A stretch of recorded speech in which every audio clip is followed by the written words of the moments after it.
Assalamualaikum warahmatullahi wabarakatuh. Saya Salsabila Firdausia. Saya adalah seorang dokter spesialis saraf. Saat ini sedang berpraktek di Rumah Sakit Umum Daerah Tugu Koja, Jakarta Utara, dan Rumah Sakit Permata Cibubur. Kali ini saya akan sharing sedikit mengenai sekolah kedokteran saat saya sekolah di Universitas Padjadjaran pada tahun 2007. Oke, baik. Saya mulai dengan tes masuk ya. Saat itu ada 3 jalur tes masuk. Yang pertama PMDK, SPMB, dan Mandiri. Dimana PMDK itu jalur undangan tanpa tes berdasarkan nilai rapot. Dan yang kedua SPMB yang jalur masuk universitas negeri secara serentak seluruh Indonesia. Dan ketiga jalur Mandiri. Untuk saya waktu itu masuk di SPMB ya, yang kedua. Nah, untuk SPMB sendiri ya memang harus jalur IPA ya, jelas gitu. Atau boleh kalau misalnya yang IPS ingin masuk terus tesnya dengan jalur IPC, bisa saja. Kalau dia mampu, kalau dia lulus tes ya bisa saja masuk seperti itu. Nah, ketika masuk gimana sih bayarannya gitu kan, pertanyaan yang banyak muncul. Sekolah kedokteran tuh kan mahal gitu. Enggak sama sekali. Saya sampai lulus itu enggak sampai 50 juta untuk biaya sekolahnya ya. Artinya gini, uang pangkal saya saat itu 15 juta rupiah. Itu pun boleh nggak bayar kalau misalnya tidak mampu gitu. Dan uang semesterannya saat itu 1.750.000 rupiah per semester. Waktu itu sempat naik saat saya koas itu 2 juta rupiah seperti itu. Biaya-biaya lain ya biaya-biaya sehari-hari aja sih, kayak fotokopi gitu, terus buku-buku textbook penunjang seperti itu. Terus yang kos makan seperti itu, biaya-biaya sehari-hari. Cuman nggak ada sama sekali keluar biaya-biaya lain seperti untuk praktikum lah, untuk koas lagi lah, dan untuk rumah sakit lah dan sebagainya, tidak ada seperti itu. Beda halnya dengan rumah sakit swasta. Kalau untuk rumah sakit swasta, pertama uang pangkalnya juga sudah besar ya. Saat saya dulu itu minimal 100 juta, 90-an itu paling kecil gitu. Dan per semesternya itu 10 jutaan gitu. Di saat uang semester saya 1.750.000 ya, beda dengan sekarang seperti itu.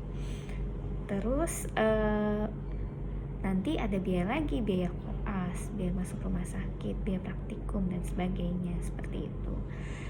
Memang tidak semua universitas swasta seperti itu, ada yang disatuin gitu, jadi kita nggak bayar lagi uang praktikum atau uang rumah sakit, tapi ada juga beberapa yang bayar lagi uang praktikum, uang rumah sakit seperti itu.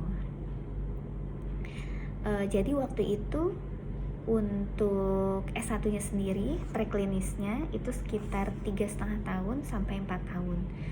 Waktu saya masih 4 tahun, tapi di bawah saya sudah 3,5 tahun untuk preklinis S1-nya. Jadi lulus S1 menjadi SKET. Nah, kemudian dilanjutkan oleh klinis atau koas. Saat itu klinis atau koas itu selama 1,5 tahun. Sebelum saya sempat 2 tahun seperti itu.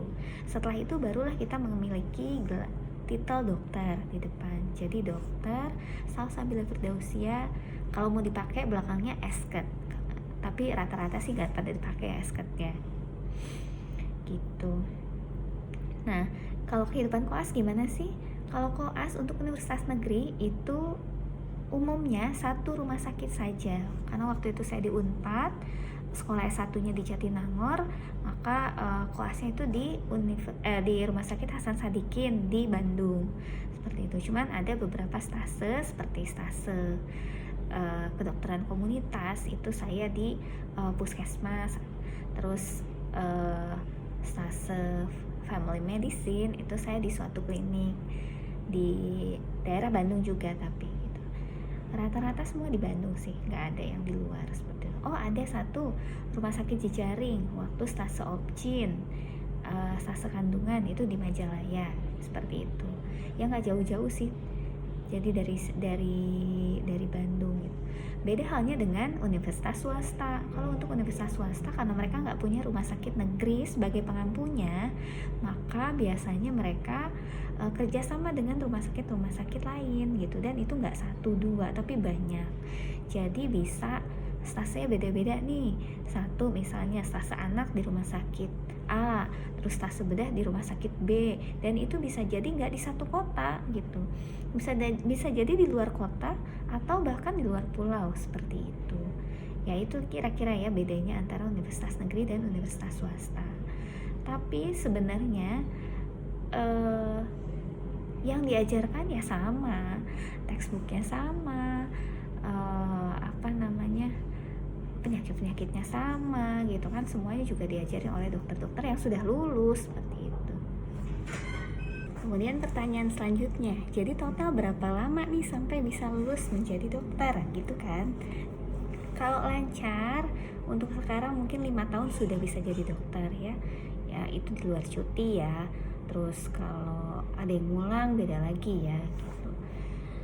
Terus selanjutnya ngapain setelah lulus jadi dokter gitu. Jadi kita sudah lulus menjadi dokter, sudah wisuda dokter dengan titel dokter, maka kita akan menjalani ujian dokter ya, UKM PPD. Saya lupa juga singkatannya apa ya. Intinya itu ujian setelah lulus dokter, jadi penyetaraan gitulah kan, setiap universitas kan beda-beda. Nah, setelah lulus ujian itu, maka kita wajib untuk melakukan internship. Internship itu dilaksanakan selama setahun di seluruh Indonesia. Tergantung kita nanti dapatnya di mana. Bisa di Jakarta, bisa di Bandung, bisa di area-area pelosok, bahkan bisa sampai ke Papua juga.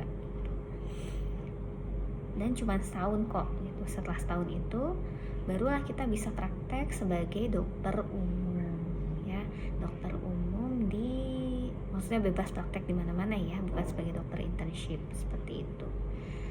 Nah, jadi kira-kira prosesnya berapa lama? 5 tahun ditambah kira-kira ujian dan menunggu hasil itu 6 bulan, 5,5 tahun, dan internship setahun, jadi sekitar 6,5 tahun untuk bisa praktek menjadi dokter umum. Itu baru dokter umum ya, itu belum yang nantinya dokter umum itu berjaga di IGD, poli umum, poli medical check up, MCU gitu, dan klinik-klinik seperti itu. Nah, untuk internship gimana sih? Bayar lagi nggak? Nggak, internship itu nggak bayar, bahkan kita dibayar gitu, dibayar oleh pemerintah per bulannya. Kalau dulu saya 1.500.000, mungkin sekarang udah lebih dari di atas 3 juta ya, 3 jutaan lebih seperti itu setiap bulannya. Kalau ada rumah sakit yang baik, rumah sakit tempat kita bekerja biasanya ngasih tambahan gitu, tapi ya nggak semuanya gitu. Dan itu juga bukan kewajiban. Ya segitu aja sih sampai menjadi dokter umum ya. Next kita akan melanjutkan untuk program pendidikan dokter spesialis. Terima kasih sudah menonton. Mohon maaf apabila kesalahan. Assalamualaikum warahmatullahi wabarakatuh.